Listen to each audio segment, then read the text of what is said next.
আসসালামু আলাইকুম প্রিয় বন্ধুরা। আজকের ভিডিওতে আমি আপনাদের বলবো যে এই পৃথিবীতে কারোই কারণের এর মতো সম্পদ ছিল না।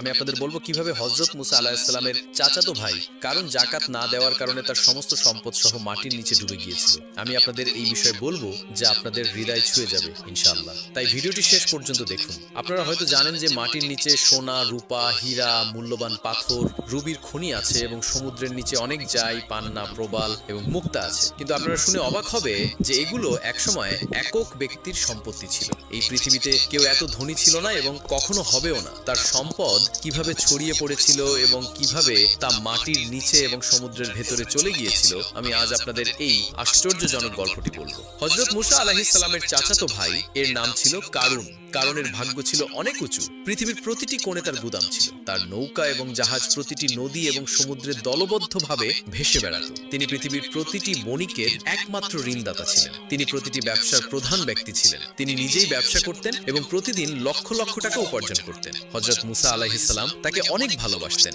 তিনি তাকে ভালোবাসার সাথে কাদা থেকে সোনা তৈরির দক্ষতা শিখিয়েছিলেন। সর্বত্র গণনার বাইরে তার পাথর, মুক্তা, রত্ন, চুন, পান্না, জুঁই সংগ্রহ করতেন এবং লক্ষ লক্ষ সিন্দুক ভরে দিতেন। তিনি সেই সিন্দুকের চাবিগুলো একটি শক্ত সিন্দুকের মধ্যে রাখতেন, আর সেই সিন্দুকের চাবিটা তিনি কোমরে দড়ি দিয়ে বেঁধে ঝুলিয়ে রাখতেন। দিন হোক বা রাত তাকে খুব কমই বাইরে দেখা যেত না। তিনি প্রতিদিন চাবি হাতে নিয়ে গুদামে ঘুরে বেড়াতেন। আপনি হয়তো ভাবছেন যে তিনি নিশ্চয়ই এত টাকা এবং সম্পদের প্রতি খুব বেশি আগ্রহী ছিলেন। তিনি নিশ্চয়ই অনেক খরচ করেছেন, কিন্তু না, তার কোনো শখ বা আরামদায়ক জীবন ছিল না। তার ছিল না একটি ছেঁড়া পুরানো নোংরা পাজামা, উপরে একটি কুর্তা এবং পায়ে একজোড়া জীর্ণ চপ্পল। তিনি মাটিতে ছেঁড়া পুরনো মাদুরের উপর শুয়ে রাত কাটাতেন। দিনের খাবার ছিল কয়েকটি শুকনো রুটি, কিছু খেজুর এবং কিছু জল। কথিত আছে যে কয়েকদিন পর তিনি এটিও খাওয়া বন্ধ করে দিয়েছিলেন। তিনি একটি শুকনো রুটি জলে ডুবিয়ে সেই জল পান করতেন এবং রুটিটি শুকনো রাখতেন। তার আত্মীয় স্বজন এবং বন্ধুরা বলতো, এত সম্পদ থাকা সত্ত্বেও কেন আপনি এত সমস্যার সম্মুখীন হন?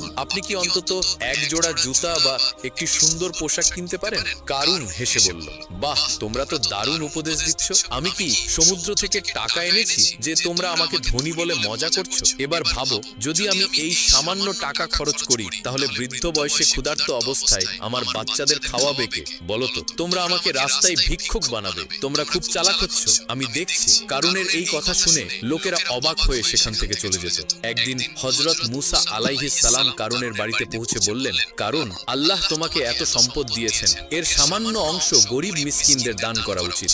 শরীয়তে নিয়ম আছে যে প্রতি 100 টাকার উপর 2.5 টাকা যাকাত দিতে হবে। আমি আশা করি তুমি অবশ্যই 100 টাকার মধ্যে কমপক্ষে 1 টাকা যাকাত হিসেবে দেবে। কারণ কিছুক্ষণ মুসার দিকে তাকিয়ে রইল এবং তারপর বলল, যাকাত কি? হযরত মুসা আলাইহিস সালাম বিনয়ের সাথে উত্তর দিলেন, প্রতি 100 টাকার মধ্যে 1 টাকা গরিবদের দান করো, এটাকে যাকাত বলা হয়। যদি অন্য কেউ এই কথা বলতো তাহলে কারণ অস্বীকার করত, কিন্তু হযরত মুসা আলাইহিস সালাম ছিলেন তার বড় ভাইয়ের মতো। তিনি কখনো তার অনুরোধ উপেক্ষা করেননি। এজন্যই তিনি মাথা নিচু করে কিছুক্ষণ চুপ করে রইলেন। তারপর তিনি মৃদুস্বরে বললেন, তুমি দেখতেই পাচ্ছ আমি খুবই দরিদ্র, আমার টাকার প্রয়োজন।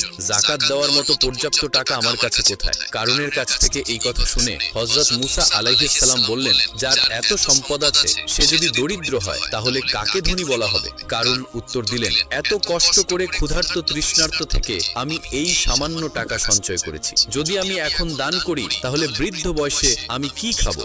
ভিক্ষা করা ছাড়া আমার আর কোনো উপায় থাকবে না। ভাই, আমাকে ক্ষমা করুন, আমি যাকাত দিতে পারবো না। হযরত মুসা আলাইহিস সালাম খুব দুঃখিত হলেন। তিনি বললেন, আল্লাহ তোমাকে এত কিছু দিয়েছেন যে তুমি সারা জীবন দান করলেও তোমার সম্পদ কখনো শেষ হবে না। হযরত মুসা আলাইহিস সালামের কাছ থেকে এই কথা শুনে কারুন জোরে হেসে বললেন, কেউ যদি না বুঝে দান করে তাহলে তার রাজ্য উড়ে যায় এবং আমার কাছে মাত্র কয়েকটি খোলস থাকে, ওদের উড়ে যেতে কতক্ষণ লাগবে?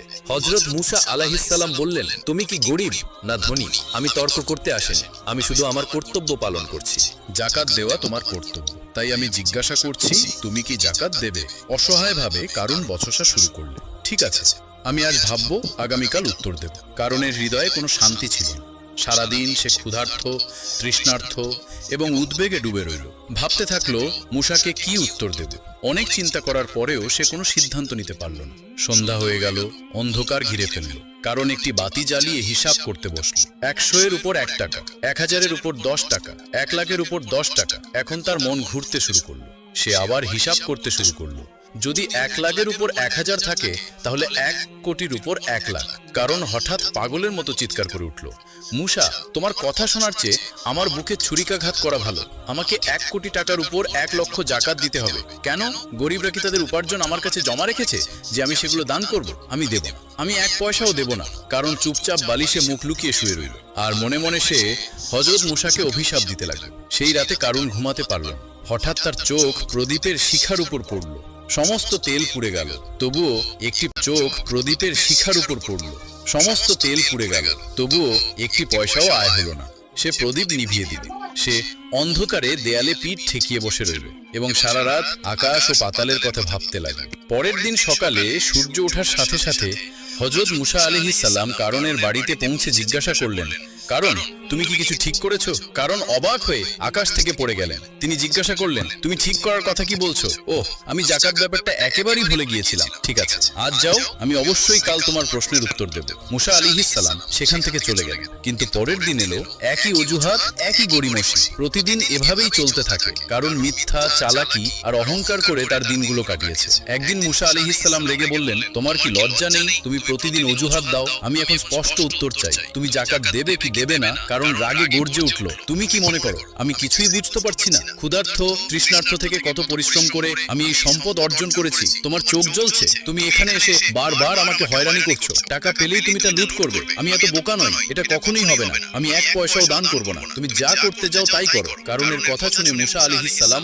অবাক হয়ে গেলেন, কিন্তু হতাশ হলেন না। সে আরো অনেক দিন ধরে কারণকে বোঝানোর চেষ্টা করল, তাকে আল্লাহর শাস্তির হুমকি দিল, জাহান্নামের কষ্ট এবং বেহেশতের নিয়ামত সম্পর্কে বলল। কিন্তু কারণ একই জায়গায় রইল। তার হৃদয় গলে গেল না, পরিবর্তনও হলো না। এখন মুসা আলাইহিস সালাম অসহায় হয়ে পড়লেন। তিনি হাত তুলে প্রার্থনা করলেন, হে আমার রব, আমি কারণকে সৎকর্মের দিকে আনার জন্য, তাকে দান করার জন্য, অনুরোধ করার জন্য যথাসাধ্য চেষ্টা করেছিলাম, কিন্তু সে রাজি হয়নি। এখন তুমি বলো আমার কি করা উচিত? তারপর জিবরিল আলাইহিস সালাম আল্লাহর পক্ষ থেকে একটি বার্তা নিয়ে এলেন। তিনি বললেন, মুসা, বনি ইসরায়েলকে মিশর ছেড়ে চলে যেতে বলো। মুসা আলাইহিস সালাম আল্লাহর এই আদেশ মেনে নিলেন। তারপর জিবরিল বললেন, এখন থেকে পৃথিবী তোমার অধীনে থাকবে, তুমি এর মাধ্যমে যা ইচ্ছা করতে পারো। কয়েকদিন পর মুসা আলাইহিস সালাম আবার কারণের কাছে এসে বললেন, কারণ সৎকর্মের জন্য দান করো, আল্লাহর পথে জাকাত দাও, অন্যথায় তুমি মহা পাপ করবে। কারণ ঠাট্টা করে উত্তর দিল, ভাই মুসা, আমি অনেকদিন ধরে তোমার কথা শুনছি, যদি নতুন কিছু থাকে তাহলে আমাকে বলো। এই বলে সে চলে যাওয়ার জন্য মুখ ফিরিয়ে নিল। মুসা আলাইহিস সালাম তাকে ধমক দিয়ে বলল, এখনই সাবধান থেকো। কারণ বলল, আমি ইতিমধ্যেই সাবধান। আর এই কথাগুলো মুখ থেকে বের হওয়ার সাথে সাথেই সে কোমর পর্যন্ত মাটিতে লুটিয়ে পড়ল। বিস্ময় আর ভয়ে তার মুখ ফ্যাকাশে হয়ে গেল। সে বলল, বাহ, তুমি কি আশ্চর্য জাদু শিখেছো? তুমি কি টাকা তোলার জন্য এই কৌশলটি খেলছো? তুমি কি আমাকে বাচ্চা মনে করো? এবার সে তার ঘাড় পর্যন্ত মাটিতে লুটিয়ে পড়ল। তারপর সে চিৎকার করে উঠল, মুসা, তুমি কি আমাকে হত্যা করতে চাও? মুসা আলাইহিস সালাম বজ্রধ্বনি করে বললেন, সাবধান, এখনো যদি তুমি আল্লাহর নামে দান করো তাহলে তুমি রক্ষা পেতে পারো। কারণ বলল, আমি সর্বত্র ভিক্ষা করে এবং দান করে বাঁচতে চাই না, আমি এমন জীবন চাই না। এবার সে আরো নিচে ডুবে গেল। তার দাড়ি মাটি স্পর্শ করলো, তার হাতের সামান্য অংশ বাইরে ছিল। তারপর কারণ হাসতে শুরু করলো। মুসা কঠোরভাবে জিজ্ঞাসা করলো, তুমি হাসছো কেন?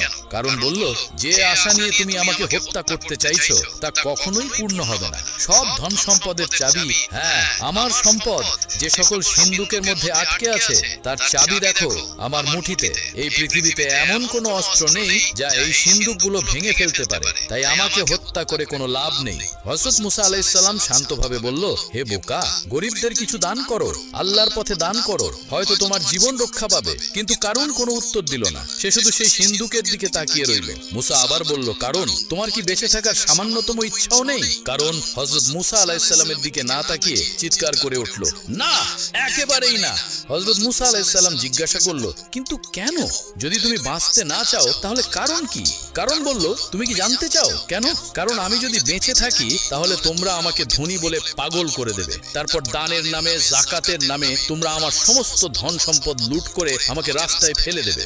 আমার কাছে কিছু টাকা থাকা অবস্থায় আমার মরে যাওয়াই ভালো। মুসা আলাইহিস সালাম শেষবারের মতো জিজ্ঞাসা করলেন, কারণ তুমি কি আদেও বাঁচতে চাও না? এবার কারণ রাগে পাগলের মতো চিৎকার করে উঠল, টাকা ছাড়া আমার আর বাঁচতে ইচ্ছে করছে না। আর ধীরে ধীরে তার মুখ, নাক সবকিছু মাটির ভেতরে ঢুকে যেতে লাগলো। কিছুক্ষণের মধ্যেই কারণের সমস্ত ভবন, সম্পদ, বুক, ধন সম্পদ সবকিছু মাটিতে ডুবে গেল। একদিন হযরত মুসা আলাইহিস সালাম আল্লাহর সাথে সাথে সাক্ষাতের লক্ষ্যে তুর পাহাড়ের দিকে হাঁটতে শুরু করলেন। তুর পাহাড়ে পৌঁছানোর পর স্বয়ং আল্লাহ মুসা আলাইসাল্লামের সাথে এক রহস্যময় কণ্ঠে কথা বলতে শুরু করলেন। মুসা আলাইসাল্লাম বললেন, হে আল্লাহ, আমি জানতে চাই কে আমার সাথে বেহেশতে থাকবে। তারপর আল্লাহ বললেন, হে মুসা, বনি ইসরাইলে একজন কসাই আছে যে তোমার সাথে বেহেশতে যাবে এবং তোমার সাথে থাকবে। তারপর মুসা আলাইসাল্লামকে মহান আল্লাহ রব্বুল আলামিন বললেন, হে মুসা, আজ বাড়ি যাও, কয়েকদিন পর আমি তোমাকে সেই কসাইয়ের ঠিকানা বলবো। তারপর মুসা আলাইসাল্লাম আল্লাহর এই আদেশ শুনে বাড়ি ফিরে যাওয়ার সিদ্ধান্ত নিলেন। এভাবে আরো কয়েকদিন কেটে গেল। একদিন হযরত মুসা আলাইসাল্লাম যাত্রা শুরু করলেন। যখন তিনি পথে যাচ্ছিলেন তখন একজন মহিলা তার সামনে কাঁদতে কাঁদতে দাঁড়িয়েছিলেন। মহিলাটি মুসা আলাইসাল্লামের কাছে এসে বললেন, হে আল্লাহর নবী, আপনি কি বহু বছর হয়ে গেছে, তবু আমি এখনো মা হতে পারিনি কেন? আল্লাহকে জিজ্ঞাসা করবেন, আমি কি কখনো মা হতে পারবো না, নাকি আমার কোনো ভুলের কারণে আল্লাহ তাআলা আমাকে সন্তান দিচ্ছেন না? মুসা আলাইহিস সালাম বললেন, ঠিক আছে, আমি অবশ্যই আল্লাহ পাক রব্বুল আলামিনের কাছে চাইব। তারপর মহিলাটি সেখান থেকে চলে গেল। এবার মহিলার প্রশ্ন শুনে মুসা আলাইহিস সালাম একটু হতবাক হয়ে গেলেন। তাই তিনি অন্য কোথাও ভ্রমণ করার ইচ্ছা করেন। এবার তিনি আল্লাহ পাক রব্বুল আলামিনের সাথে কথা বলার জন্য তুর পাহাড়ের দিকে রওনা হলেন। তুর পাহাড়ে গিয়ে হযরত মুসা আলাইহিস সালাম আল্লাহকে জিজ্ঞাসা করলেন, হে আল্লাহ, আমি পথে একজন মহিলাকে কাঁদতে দেখলাম। তিনি আমাকে জিজ্ঞাসা করলেন যে আমার বিবাহের অনেক বছর হয়ে গেছে, তবু আমার কোনো সন্তান হয়নি। তখন মহান আল্লাহ পাক রব্বুল আলামিন গায়েবের কণ্ঠে বললেন, হে মুসা, তুমি তাকে বলো যে সন্তান দেওয়া ওই মহিলার ভাগ্যে ছিল না। এ কারণেই এত বছর পরেও তিনি মা হতে পারেন না। পুত্র বা কন্যা কেবল আল্লাহই দান করেন, আর আল্লাহ যা দেন আমরা তাই পাই। এই কথা শুনে মুসা আলাইহিস সালাম বাড়ি ফিরতে শুরু করলেন। বাড়ি যাওয়ার সময় তার মনে সেই মহিলার কথা এলো এবং তিনি সরাসরি বাড়ি না গিয়ে সেই মহিলার বাড়িতে যাওয়ার সিদ্ধান্ত নিলেন। মহিলাটি হযরত মুসা আলাইহিস সালামকে আসতে দেখে হতবাক হয়ে গেলেন। তারপর বললেন, হে আল্লাহর নবী, আমার প্রশ্ন জিজ্ঞাসা করে কি আপনি এসেছেন? মহিলার কথা শুনে মুসা আলাইহিস সালাম বললেন, মহান আল্লাহ বলেছেন যে তোমার সন্তান হওয়ার ভাগ্যে নেই, তাই তুমি কখনো মা হতে পারবে না। এই কথা শুনে মহিলার চোখ অশ্রুতে ভরে গেল এবং তিনি জোরে জোরে কাঁদতে লাগলেন। তারপর হযরত মুসা আলাইহিস সালাম সেখান থেকে চলে গেলেন। কিছুক্ষণ পর একজন বৃদ্ধ ফকির যিনি আল্লাহর ইবাদত করেন সেই মহিলার বাড়িতে এসে বললেন, বাড়িতে কি কেউ আছেন? আমি একজন বৃদ্ধ ফকির, আমি অনেক দিন ধরে কিছু খাইনি, আমি খুব ক্ষুধার্ত, দয়া করে আমাকে আল্লাহর নামে কিছু দান করুন, নিশ্চয়ই আল্লাহ তোমার উদ্দেশ্য পূরণ করবেন। মহিলা ফকিরের কথা শুনে তাকে ঘরে আসতে দিলেন। তারপর তাকে 4টি রুটি খেতে দিলেন। তারপর মহিলা বললেন, আপনি আল্লাহর ফকির, আপনি কি আল্লাহর কাছে প্রার্থনা করবেন যেন আমাকে সন্তান দেন? আমার কোনো সন্তান নেই। ফকির রুটির বিনিময়ে আল্লাহর কাছে প্রার্থনা করলেন, হে আল্লাহ, এই মহিলাকে সন্তান দিন। তারপর ফকির সেই ঘর থেকে চলে গেলেন। কয়েক বছর পর হযরত মুসা আলাইহিস সালাম কোথাও ভ্রমণে যাচ্ছিলেন। পথে তিনি সেই মহিলার বাড়ির পাশ দিয়ে যাচ্ছিলেন। তখন তার মনে পড়ল সেই মহিলার কথা। তিনি মহিলার বাড়ির দিকে ফিরে দেখলেন যে সেখানে মহিলাটি একটি ছোট শিশুর সাথে আনন্দের সাথে খেলছে। মহিলাটি হযরত মুসা আলাইহিস সালামকে দেখে বেরিয়ে এসে বললেন, হে আল্লাহর নবী, আপনি বলেছিলেন যে আমার ভাগ্যে কোনো সন্তান নেই, কিন্তু আল্লাহ আমাকে একটি সন্তান দিয়েছেন। এই কথা শুনে হযরত মুসা আলাইহিস সালাম অবাক হয়ে গেলেন। আর এর কারণ জানতে তিনি তুর পাহাড়ের দিকে রওনা হলেন। তুর পাহাড়ে গিয়ে তিনি আল্লাহকে জিজ্ঞাসা করলেন, হে আল্লাহ, আপনি বলেছিলেন যে সেই মহিলার ভাগ্যে সন্তান নেই, কিন্তু আজ আমি দেখলাম যে সে আনন্দের সাথে শিশুটির সাথে খেলছে। এর কারণ কি? মহান আল্লাহ রহস্যময় কণ্ঠে বললেন, হে মুসা, যদি তুমি এই প্রশ্নের উত্তর জানতে চাও তাহলে একটি থালায় মানুষের মাংস নিয়ে এসো, তাহলে তোমাকে উত্তর দেওয়া হবে। এই আদেশ শুনে হযরত মুসা আলাইহিস সালাম একটি থালা এবং ছুরি নিয়ে লোকদের কাছে গেলেন। তিনি বললেন, হে আমার গোত্রের লোকেরা, মহান আল্লাহ আমাকে মানুষের মাংস আনতে বলেছেন। তোমাদের মধ্যে কি এমন কেউ আছে যে তার দেহ থেকে মাংস দেবে? কেউ রাজি হলো না। সবাই এক এক করে সেখান থেকে চলে গেল। হযরত মুসা আলাইহিস সালাম উদ্বিগ্ন হয়ে এদিক ওদিক ঘোরাফেরা করতে লাগলেন। যখন তিনি কোনো সমাধান খুঁজে পেলেন না তখন তিনি বাড়ি ফিরে যেতে লাগলেন। হঠাৎ একজন বৃদ্ধ ফকির তাকে পিছন থেকে ডাকলেন, হে আল্লাহর নবী, তোমাকে এত চিন্তিত কেন দেখছি? হযরত মুসা আলাইহিস সালাম বললেন, মহান আল্লাহ আমাকে মানুষের মাংস নিতে আদেশ করেছেন, কিন্তু কেউ তার মাংস দিতে প্রস্তুত ছিল না। সবাই মুখ ফিরিয়ে চলে গেল। তারপর সেই বৃদ্ধ ফকির হযরত মুসা আলাইহিস সালামের কথা শোনার সাথে সাথে তার পাশ থেকে একটি ছুরি নিয়ে এসে তার দেহ থেকে কিছু মাংস কেটে হযরত মুসা আলাইহিস সালামকে দিয়ে সেখান থেকে চলে গেলেন। এটা দেখে হযরত মুসা আলাইহিস সালাম একটু অবাক হয়ে গেলেন। তারপর হযরত মুসা আলাইহিস সালাম আবার সেই মাংস নিয়ে তুর পাহাড়ের দিকে হাঁটতে শুরু করলেন এবং বললেন, হে আল্লাহ, আমি মানুষের মাংস নিয়েছি, কিন্তু যাদের কাছে আমি এটি দিতে বলেছিলাম তারা সবাই পিছন ফিরে চলে গেল। কেবলমাত্র একজন বৃদ্ধ ফকির আল্লাহর নাম শুনে তার শরীর থেকে মাংস কেটে আমাকে দিলেন। তখন মহান আল্লাহ পাক রব্বুল আলামিন হযরত মুসা আলাইহিস সালামকে ঐশী কণ্ঠে বললেন, হে মুসা, এই মাংসের জন্য সবার কাছে যাওয়ার দরকার ছিল না, তুমি নিজেই পারতে এর মাধ্যমে তুমি তোমার প্রশ্নের উত্তর পেয়ে গেলে। সেই বৃদ্ধ ফকির আল্লাহর নাম শোনার সাথে সাথে তার শরীর থেকে মাংস কেটে আল্লাহ পাককে দান করে। সেই ফকিরের দোয়ার ফলে আমি সেই মহিলাকে একটি সন্তান দান করলাম। হে মুসা, যে ব্যক্তি আল্লাহর পথে সবকিছু উৎসর্গ করে সে তার যা কিছু আছে তার দান করে, আল্লাহ তাআলা তাকে সবকিছু দান করেন অথবা তার লিখিত ভাগ্য পরিবর্তন করে দেন। এই উত্তর শোনার পর হযরত মুসা আলাইহিস সালাম আল্লাহ পাক রব্বুল আলামিনের নির্দেশে বাড়ি ফিরে আসেন। তারপর কিছুদিন কেটে যায়। একদিন হযরত মুসা আলাইহিস সালামের মনে আসে যে আল্লাহ পাক রব্বুল আলামিন বলেছেন যে কসাই তার সাথে বেহেশতে থাকবে। এই প্রশ্নের উত্তর জানতে হযরত মুসা আলাইহিস সালাম আবার তুর পাহাড়ের দিকে রওনা হন। তুর পাহাড়ে পৌঁছানোর পর হযরত মুসা আলাইহিস সালাম বলেন, হে আল্লাহ পাক রব্বুল আলামিন, আপনি বলেছিলেন যে কসাই আমার সাথে বেহেশতে থাকবে। আমি জানতে চাই সেই কসাই কোন কাজ করে যার ফলে সে আমার সাথে বেহেশতে থাকবে। তারপর মহান আল্লাহ তাআলা রহস্যময় কণ্ঠে সেই কসাইয়ের অবস্থান জানান। এর পরের দিন হযরত মুসা আলাইহিস সালাম সেই কসাইয়ের মাংসের দোকানটি খুঁজে বের করলেন এবং কিছুক্ষণ পর হযরত মুসা আলাইহিস সালাম দেখলেন যে কসাইটি মাংসের টুকরো নিয়ে তার বাড়ির দিকে হেঁটে যাচ্ছে। হযরত মুসা আলাইহিস সালামও কসাইয়ের পিছু পিছু হাঁটতে লাগলেন। কিছুক্ষণ পর সেই কসাই তার বাড়িতে পৌঁছে গেল। হযরত মুসা আলাইহিস সালাম দূর থেকে সেই ঘরটি দেখছিলেন, কিন্তু সেদিনের জন্য তিনি সেখান থেকে ফিরে এলেন। পরের দিন হযরত মুসা আলাইহিস সালাম আবার সেই কসাইয়ের বাড়িতে গেলেন এবং বললেন, বাড়িতে কি কেউ আছে? আমি একজন মুসাফির। কিন্তু বাড়ি থেকে কোনো উত্তর এলো না। তারপর হযরত মুসা আলাইহিস সালাম ভাবলেন যে হয়তো বাড়িতে সত্যিই কেউ নেই। এরপর হযরত মুসা আলাইহিস সালাম আবার সেই কসাইয়ের দোকানে পৌঁছালেন। সেখান থেকে তিনি দেখলেন কসাই মাংস কাটতে থাকলো এবং একটি ভালো মাংসের টুকরো এক পাশে রাখলো। তখন একজন খদ্দের এসে বলে, ভাই, তোমার কাছে থাকা মাংসের টুকরোটা আমাকে দাও, বিনিময়ে আমি তোমাকে আরো বেশি টাকা দেব। তারপর কসাই বলল, তুমি যতই টাকা দাও না কেন আমি এই মাংসের টুকরোটা দেব না। তারপর কসাই বলল, আমি এই মাংস আমার বাড়িতে নিয়ে যাব। হযরত মুসা আলাইহিস সালাম মনে মনে ভাবলেন, ঘরে কেউ নেই, তাহলে কসাই মাংস দিচ্ছে না কেন? তারপর যখন খদ্দের মাংস নিয়ে চলে গেল তখন কসাই দোকান বন্ধ করে মাংসের টুকরোটি একটি ব্যাগে ভরে তার বাড়ির দিকে হাঁটা শুরু করলো। এটা দেখে হযরত মুসা আলাইহিস সালাম তার পিছু পিছু চলতে লাগলেন। কসাই যখন তার বাড়িতে পৌঁছালো তখন হযরত মুসা আলাইহিস সালাম ঘরের বাইরে থেকে ডাক দিলেন, ঘরে কেউ আছে কি? আমি একজন মুসাফির। তারপর কসাই বেরিয়ে এসে হযরত মুসা আলাইহিস সালামকে জিজ্ঞাসা করলেন, ভাই, তুমি কি চাও? তখন হযরত মুসা আলাইহিস সালাম বললেন, আমি একজন মুসাফির। তুমি কি আমাকে এই রাতের জন্য তোমার বাড়িতে থাকার জায়গা দেবে? আগামীকাল সকাল হলেই আমি আমার গ্রামের দিকে চলে যাব। কসাই বলল, অবশ্যই, তুমি এসেছো, আমি তোমাকে আমার ঘরে আশ্রয় দেব। তারপর কসাই বলল, তুমি এখানে বসো, আমি কাছের ঘরে কিছু কাজ করছি। এই বলে কসাই সেই ঘরের দিকে চলে গেল। হযরত মুসা আলাইহিস সালাম দেখলেন যে কসাই সেই ঘরে একা রুটি বানাচ্ছে এবং মাংস রান্না করছে। তারপর কিছুক্ষণ পর হযরত মুসা আলাইহিস সালাম দেখলেন যে কসাই ধীরে ধীরে একজন বৃদ্ধা মহিলাকে সম্মানের সাথে নিয়ে আসছে। তারপর তিনি বৃদ্ধা মহিলাকে ভালোবাসার সাথে মাংস এবং রুটি খাওয়ালেন, ঠিক যেমন একজন মা একটি ছোট শিশুকে ভালোবাসা এবং স্নেহের সাথে খাওয়ান। কিছুক্ষণ পর কসাই হযরত মুসা আলাইহিস সালামের কাছে কিছু মাংস এবং রুটি নিয়ে এসে বললেন, এ মুসাফির ভাই, তোমার খাবার নাও, আমি কিছু সময় নিয়েছি, এর জন্য আমি দুঃখিত। তখন কসাই বলল, আসলে আমার কিছু কাজ ছিল, তাই তোমাকে আগে খাবার দিতে পারিনি। হযরত মুসা আলাইহিস সালাম বললেন, ঠিক আছে, কিন্তু আগে তুমি বলো এই বৃদ্ধা মহিলাকে। কসাই উত্তর দিল, এই বৃদ্ধা মহিলা আমার মা।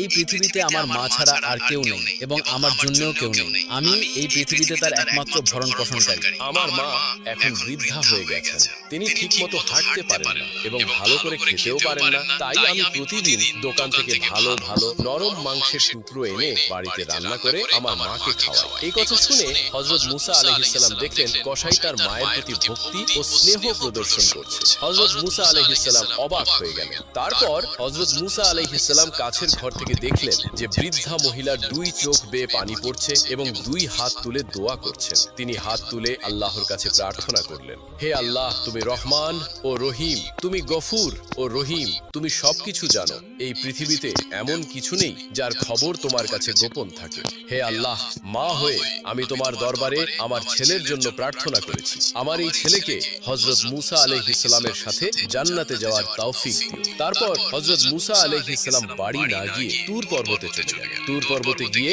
হযরত মুসা আলাইহিস সালাম বলেন, আমি কসাইয়ের বাড়িতে গিয়ে দেখলাম যে কসাই তার মায়ের সেবা ছাড়া আর কিছুই করে না। তারপর এক রহস্যময় আওয়াজের মাধ্যমে মহান আল্লাহ পাক রব্বুল আলামিন বলেন, হে মুসা, তোমার জানা উচিত যে কসাই তোমার সাথে বেহেশতে যাবে। এর কারণ হলো তার মায়ের সেবা এবং তার মায়ের প্রতি ভালোবাসা। কসাইয়ের মা তার ছেলের জন্য প্রার্থনা করছিলেন যে আল্লাহ, আমার ছেলে কসাই যেন হযরত মুসা আলাইহিস সালামের সাথে বেহেশতে যায়। আল্লাহ তাআলা কখনোই মায়ের প্রার্থনা প্রত্যাখ্যান করেন না। হে মুসা, কসাইয়ের আসল কাজ হলো তার মায়ের প্রতি ভালোবাসা, সেবা এবং স্নেহ, যার কারণে সে তোমার সাথে বেহেশতে যাবে। সুবহানাল্লাহ।